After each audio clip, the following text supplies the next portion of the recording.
now recognize gentleman from Nebraska, Representative Flood, for 5 minutes. Thank you, Madam Chairman. There's a fundamental problem that I think is going to continue to come up in this committee related to the CFPB. The Bureau has been at work extending its authority for as long as possible when led by Democrat-appointed directors. A good example of this is CFPB's larger participant rulemaking targeting consumer payment applications. The rulemaking lumps several different types of payment actors under the same umbrella. The Bureau even hinted via an employee's speech that merchants might be implicated as large payment players in the future. Last year, I asked Director Chopra about the merchant exclusion and whether payments alone constituted commerce. In a response via a question for the record, the director made the case that a merchant, quote, that incorporates payment capabilities directly into a website, end quote, could potentially blur the lines between banking and commerce and therefore be subject to CFPB oversight in the future. To be clear, Dodd-Frank, Mr. Frontman, Dodd-Frank explicitly calls for an exclusion for merchants from the CFPB's regulatory purview. The idea that a merchant engaged in consumer financial activity due to payments activities in the merchant's own store or website is ridiculous.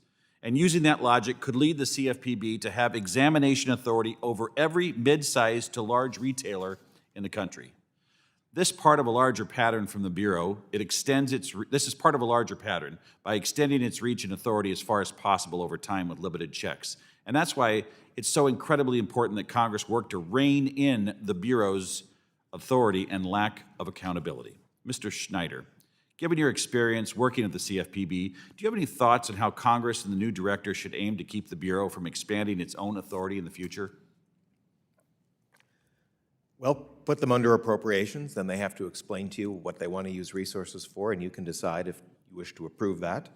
I think putting meaningful restrictions on their use of their UDAP authority, it's too broad. They should have to articulate a principle before they bring an enforcement action.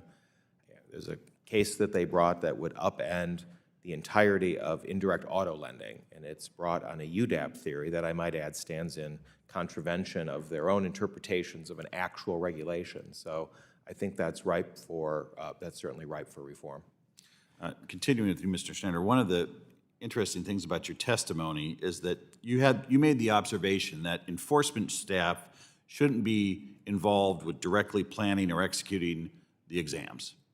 Can you speak to why it might be problematic to have enforcement staff directly involved with planning routine examinations? Well, supervision is a confidential, prudential process. It's quite powerful in my experience. It requires cooperation between the Bureau and the entity, and it can result in very quick action to stop unlawful activity and to redress consumers.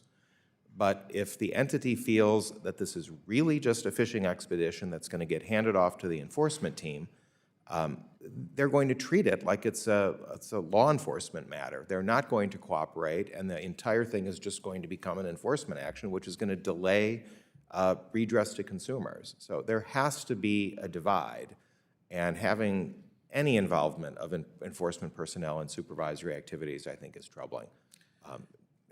As a member of Congress, very interested in our housing supply issues and getting first-time homeowners into homes, I think it's interesting that the cost to originate a mortgage has gone up nearly 50% over the last 4 years. It's nearly triple what it was before 2010. Mr. Schneider, to what degree do you think this increase in the cost of mortgage origination is a result of regulatory burden, including from the CFPB? Well, what intuitively seems a lot can be attributed there. There are state regulators that have always regulated mortgage services. They're quite well equipped. They have extraordinarily broad powers that are extended to them by their state governments.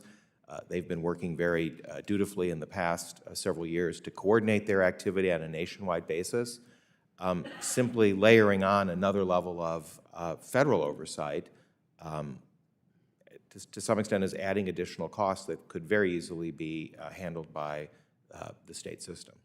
Well, thank you very much. You know, at the end of the day, we do need to protect consumers.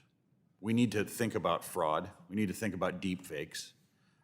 Fraud is monopolizing the time of a lot of folks in this lane, and I want to see the consumer protection of the federal government focus more on fraud and less on gotcha tactics. And with that, I yield back.